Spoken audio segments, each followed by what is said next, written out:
Hey guys, it's me, it's Miss Checka with the next installment of Lewis Sacker's Holes. We learned a lot of stuff yesterday. Yesterday was a very intense part of the book. So first of all, we learned the backstory of the outlaw kissing Kate Barlow, that it turns out that she was the school teacher, Miss Barlow, that she lost her true love, Sam the Onion Man, in horrible racial violence. We learned that Zero's real name is Hector Zeroni. We just learned all kinds of stuff. So we're going to dive back in. Chapter 29, page 127. There was a change in the weather for the worse. The air became unbearably humid. Stanley was drenched in sweat.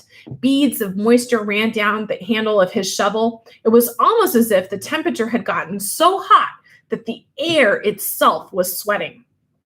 A loud boom of thunder echoed across the empty lake. A storm was way off to the west, beyond the mountains. Stanley could count more than 30 seconds between the flash of lightning and the clap of thunder. That was how far away the storm was. Sound travels a great distance across a barren wasteland. Usually, Stanley couldn't see the mountains at this time of day. The only time they were visible was just at sunup because the air became hazy. Now, however, the sky was very dark off to the west, and every time the lightning flashed, the dark shape of the mountains would briefly appear. "Come on, rain!" shouted Armpit. "Blow this way!" Oh, sorry, come on, rain! I'm saying it all wrong.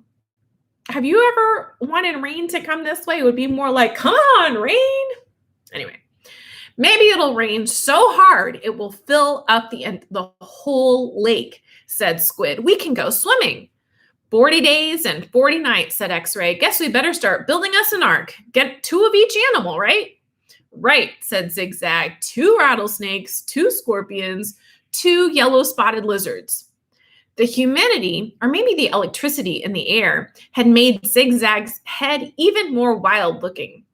His frizzy blonde hair stuck almost straight out. The horizon lit up with a huge web of lightning. In that split second, Stanley thought he saw an unusual rock formation on top of one of the mountain peaks. The peak looked to him exactly like a giant fist, with the thumb sticking straight up. Then it was gone, and Stanley wasn't sure whether he'd seen it or not. "I found refuge on God's thumb." That was what his great-grandfather had supposedly said after Kate Barlow had robbed him and left him stranded in the desert. No one ever knew what he meant by that. He was delirious when he said it. But how could he live for 3 weeks without food or water? Stanley had asked his father. "I don't know. I wasn't there," replied his father. "I wasn't born yet. My father wasn't born yet. My grandmother, your great-grandmother, was a nurse in the hospital where they treated him. He always talked about how she'd dab his forehead with a cool, wet cloth. He said that's why he fell in love with her. He thought she was an angel." "A real angel?" His father didn't know. "Well, what about after he got better? Did he ever say what he meant by God's thumb or how he survived?" "No, he just blamed his no-good pig-stealing father." The storm moved off farther west, along with any hope of rain, but the image of the fist and the thumb remained in Stanley's head. Although, instead of lightning flashing behind the thumb, in Stanley's mind, the lightning was coming out of the thumb, as if it were the thumb of God. Oh, hey, there's Tess. Hi, Tess. Before we move forward, I want to tell you a side story because it says scorpion. So when I was a little kid, I used to spend all summer in Mexico City with my tia Meche. And sometimes we would travel to different parts of Mexico. And tia Meche used to do this thing where she would tuck me in bed. So picture me being like a little kid, and she would tuck me in bed, and she would use like a real soft voice, maybe tell me a story, ask me about the day, talk about like the next day, blah, blah, blah. And then right when I was totally relaxed and all tucked in bed and like my little eyes were about to, close so I could go to sleep, the Ameche would say, all right, good night, sleep well. Don't let the sheets touch the floor because that's how the scorpions crawl up and sting you. And then she would turn off the light and leave. And then I wouldn't be able to sleep all night because I would picture scorpions. So anyway, alacranes. I always think of that whenever I see or hear of scorpions. Chapter 30, page 130. The next day was Zigzag's birthday, or so he said. Zigzag lay in his cot as everyone headed outside. I get to sleep in because it's my birthday. Then a little while later, he cut into the breakfast line just in front of Squid. Squid told him to go to the end of the line. Hey, it's my birthday, Zigzag said, staying where he was. It's not your birthday, said Magnet, who was standing behind Squid. It is too, said Zigzag, July 8th. Stanley was behind Magnet. He didn't know what day of the week it was, let alone the date. It could have been July 8th. The hell would Zigzag know? He tried to figure out how long he'd been at Camp Green Lake, if indeed it was July 8th. I came here on May 24th, he said out loud. Oh, that's 4 days from now. So that means I've been here 46 days, said Zero. Stanley was still trying to remember how many days there were in May and June. He looked at Zero. He learned not to down him when it came to math. 46 days. It felt like more like 1,000. He didn't dig a hole that first day, and he hadn't dug one yet. That meant he dug 44 holes if it really was July 8th. Can I have a extra carton of juice? Zigzag asked Mr. Sir. It's my birthday. To everyone's surprise, Mr. Sir gave it to him. This has me thinking a little bit. 44 days. Is that how long we've been quarantined? Stanley dug his shovel into the dirt. Hole number 45. The 45th hole is the hardest, he said to himself. But that wasn't really true, and he knew it. He was a lot stronger than when he first arrived. His body had adjusted somewhat to the heat and harsh conditions. Mr. Sir was no longer depriving him of water. After having to get by on less water for a week or so, Stanley now felt he had all the water he could want. Of course, it helped that Zero dug some of his hole for him each day, but that wasn't as great as everyone thought it was. He always felt awkward while Zero was digging his hole, unsure of what to do with himself. Usually he stood around for a while before sitting by himself on the hard ground with the sun beating down on him. This is better than digging, but not a lot better. When the sun came up a couple of hours later, Stanley looked for the thumb of God. The mountains were a little more than dark shadows on the horizon. He thought he could make out a spot where the top of one mountain seemed to jut upward, but it didn't seem very impressive. A short time later, the mountains were no longer visible, hidden behind the glare of the sun, reflecting off of the dirty air. It was possible, he realized, that he was somewhere near where Kate Barlow had robbed his great-grandfather. If that was really her lipstick tube he'd found, then she must have lived somewhere around here. And I want you guys to note that I wore red lipstick in honor of the warden and kissing Kate Barlow. Tess, you get out of school tomorrow? Woohoo! Zero took his turn before the lunch break. Stanley climbed out of his hole, and Zero climbed down into it. Hey, caveman, said Zigzag, you should get a whip. Then if your slave doesn't dig fast enough, you can crack it across his back. He's not my slave, said Stanley. We have a deal, that's all. Good deal for you, said Zigzag. It was Zero's idea, not mine. Don't you know, Zig, said X-Ray, coming over. Caveman's doing Zero a big favor. Zero likes to dig holes. He sure is a nice guy to let Zero dig his hole for him, said Squid. Hey, what about me? Asked Armpit. I like to dig holes too. Can I dig for you, Caveman, after Zero's finished? The other boys laughed.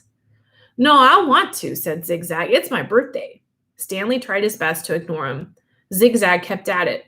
Come on, caveman, be a pal. Let me dig your hole. Stanley smiled as if it were all a big joke. When Mr. Pendanski arrived with water and lunch, Zigzag offered Stanley his place in line. Since you're so much better than me. Stanley remained where he was. I didn't say I was You're insulting him, Zig, said X-Ray. Why should Caveman take your place when he deserves to be at the very front? He's better than all of us. Aren't you, Caveman?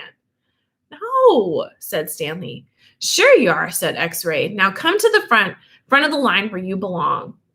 That's okay, said Stanley. No, it's not okay, said X-Ray. Get up here. Stanley hesitated, then moved to the front of the line. Well, this is a first, Mr. Pendanski said, coming around the side of the truck. He filled Stanley's canteen and handed him a sack lunch. Stanley was glad to get away. He sat down between his hole and Zero's. He was glad that he'd be digging his own hole for the rest of the day. Maybe the other boys would leave him alone. Maybe he shouldn't let Zero dig his hole for him anymore. But he needed to save his energy to be a good teacher. He bit into his sandwich, which contained some kind of meat and cheese mixture that came in a can. Ooh. Just about everything at Green Lake came in a can. The supply truck came once a month. He glanced up to see Zigzag and Squid walking toward him. I'll give you my cookie if you let me dig your hole, said Zigzag. Squid laughed. Here, take my cookie, said Zigzag, holding it out for him. No thanks, said Stanley. Come on, take my cookie, said Zigzag, sticking it in his face. Leave me alone, said Stanley. Oh, please eat my cookie, said Zigzag, holding it under Stanley's nose. Squid laughed. Stanley pushed it away. Zigzag pushed him back. Don't push me. I didn't. Stanley got to his feet. He looked around. Mr. Pendanski was filling Zero's canteen. Zigzag pushed him again. I said, don't push me. Stanley took a step backward, carefully avoiding Zero's hole. Zigzag kept after him. He shoved Stanley and said, quit pushing. Lay off, said Armpit as he, Magnet, and X-Ray joined them. Why should he? Snapped X-Ray. Caveman's bigger. He can take care of himself. I don't want any trouble, Stanley said. Zigzag pushed him hard. Eat my cookie, he said. Stanley was glad to see Mr. Pendanski coming toward them along with Zero. Hi, Mom, said Armpit. We're just fooling around. Oh, I saw what was going on, Mr. Pendanski said. He turned to Stanley. Go ahead, Stanley, he said. Hit him back. You're bigger. Stanley stared at Mr. Pendanski in astonishment. Teach the bully a lesson, said Mr. Pendanski. Zigzag hit Stanley on the shoulder with his open hand. Teach me a lesson, he challenged. Stanley made a feeble attempt to punch Zigzag. Then he felt a flurry of fists against his head and neck. Zigzag had hold of his collar with one hand and was hitting him with the other. The collar ripped and Stanley fell backward onto the dirt. That's enough, Mr. Pendanski yelled. Wasn't enough for Zigzag. He jumped on top of Stanley. Stop, shouted Mr. Pendanski. The side of Stanley's face was pressed flat against the dirt. He tried to protect himself, but Zigzag's fist slammed off his arms and pounded his face into the ground. All he could do was wait for it to be over. Then suddenly, Zigzag was off him. Stanley managed to look up, and he saw that Zero had his arm around Zigzag's long neck. Zigzag made a gagging sound as he desperately tried to pry Zero's arms off him. You're going to kill him, shouted Mr. Pendanski. Zero kept squeezing. Armpit charged into them, freeing Zigzag from Zero's chokehold. The three boys fell to the ground in different directions. Mr. Pendanski fired his pistol into the air. The other counselors came running from the office, the tents, or out on the lake. They had their guns drawn, but holstered them when they saw the trouble was over. The warden walked over from her cabin. There was a riot, Mr. Pendanski told her. Zero almost strangled Ricky. The warden looked at Zigzag, who was still stretching and massaging his neck. Then she turned her attention to Stanley, who was obviously in the worst condition. What happened to you? What happened to you? Nothing. It wasn't a riot. Ziggy was beating up the caveman, said Armpit. Then Zero started choking Zigzag, and I had to pull Zero off of Zigzag. It was all over before Mom fired his gun. They just got a little hot, that's all, said X-Ray. You know how it is. In the sun all day, people get hot, right? But everything's cool now. I see, the warden said. She turned to Zigzag. What's the matter? Didn't you get a puppy for your birthday? Zig's just a little hot, said X-Ray. Out in the sun all day. You know how it is. The blood starts to boil. Is that what happened? Zigzag? Asked the warden. Yeah, said Zigzag. Like X-Ray said, working so hard in the hot sun while Caveman just sits around doing nothing. My blood boiled. Excuse me? Said the warden. Caveman digs his holes, just like everyone else. Zigzag shrugged. Sometimes. Excuse me? Zero's been digging part of Caveman's hole every day, said Squid. The warden looked from Squid to Stanley to Zero. I'm teaching him how to read and write, said Stanley. It's sort of a trade. The holes still get dug, so what does it matter who digs it? Excuse me? Said the warden. Well, isn't it more important for him to learn to read? Stanley asked. Doesn't that build character more than digging holes? Well, that's his character, said the warden. What about your character? Stanley raised and lowered his one shoulder. I'm going to pause for a second. Y'all, whose fault is all this? You know whose fault I think it is? I think it's Mr. Pendanski, because he's the adult. He's supposed to keep everything calm, and instead he was egging them to fight, and then he can't handle it when it gets out of control. So anybody who eggs you on to fight more instead of de-escalating, that person does not have your best interest at heart. But it also shows the priorities here. They're not interested in the boys. They don't care if the boys learn how to read. They want those holes dug, right? So here's the warden. Well, Zero, what have you learned so far? Zero said nothing. Have you just been digging Caveman's hole for nothing? He likes to dig holes, said Mr. Pendanski. Tell me what you learned yesterday, said the warden. Surely you can remember that. Zero said nothing. Mr. Pendanski laughed. He picked up a shovel and said, you might as well try to teach this shovel to read. It's got more brains than Zero. The at sound, said Zero. The at sound, repeated the warden. Well then, tell me, what does C-A-T spell? Zero glanced around uneasily. Stanley knew. He knew the answer. Zero just didn't like answering questions. Cat, Zero said. Mr. Pendanski clapped his hands. Bravo, bravo. The boy's a genius. F-A-T? Asked the warden. Zero thought for a moment. Stanley hadn't taught him the F sound yet. F.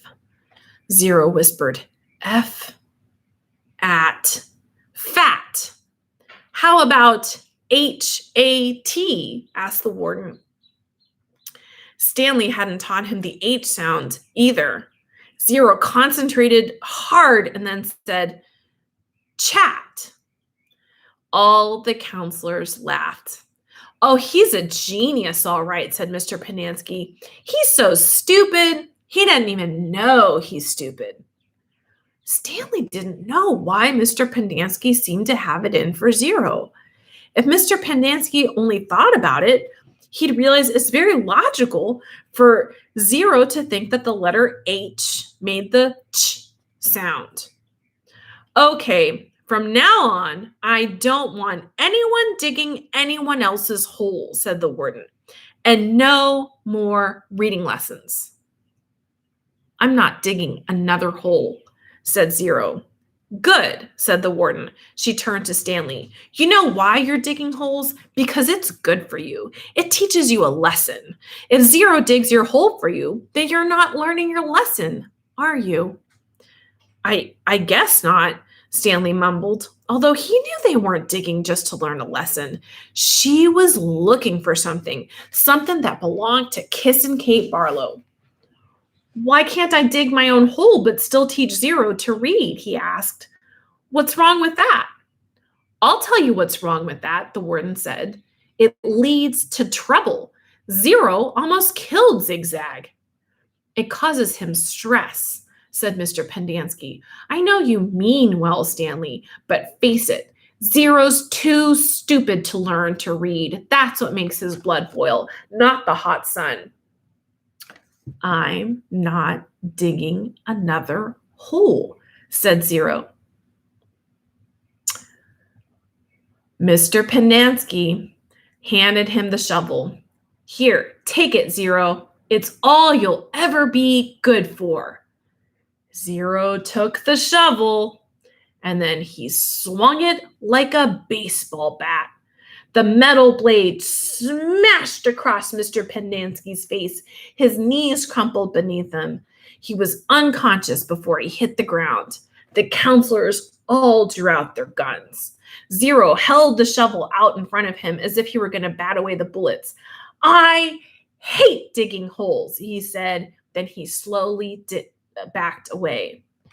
Don't shoot him, said the warden. He can't go anywhere. The last thing we need is an investigation. Zero kept backing up, out past the cluster of holes the boys had been digging, then farther and farther out onto the lake. He's going to have to come back for water, the warden said. Stanley noticed Zero's canteen lying on the ground near his hole. A couple of the counselors helped Mr. Pendanski to his feet and into the truck. Stanley looked out towards Zero, but he had disappeared into the haze.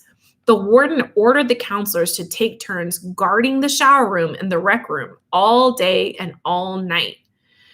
They were not to let Zero drink any water. When he returned, he was to be brought directly to her. She examined her fingernails and said, It's almost time for me to paint my nails again. Before she left, she told the 6 remaining members of Group D that she still expected 7 holes.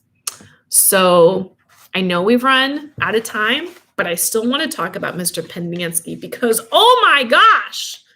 So number 1, we knew that he was vindictive, right? Remember how he was mad, how the warden scratched him and he took it out on Stanley and wouldn't take his water. He's the one who egged on the boys to fight each other instead of trying to calm everybody down.